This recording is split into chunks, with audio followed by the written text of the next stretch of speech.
চো আমাদের বাসায় ময়না পাখি দাওয়াত খাচ্ছে। মানে কি দেখাচ্ছ?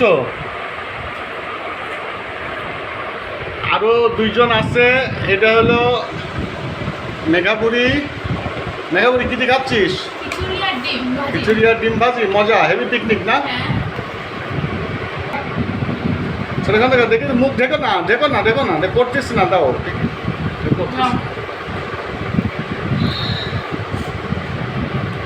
ছোট খন্দকার খাচ্ছে, জন খন্দকার। আচ্ছা খাও বাবু, খাও, দেখছি খিচুড়ি। এই গরমে খিচুড়ি খেয়ে এদের অবস্থা হয়ে যাবে বেচুরি। বুড়িকে খাওয়াই দেওয়া হচ্ছে। বুড়ি মজা, ইয়ামি। ও তুমি কি ফকির না? আজকে শুক্রবার ফকির খাচ্ছ? বলতো ফকির, ফকির কিরা? ফকির এইদিকে। ও ফকির, এই যে বড় ফকির, আর এটা ছোট ফকির। মুখ দেখছে সব।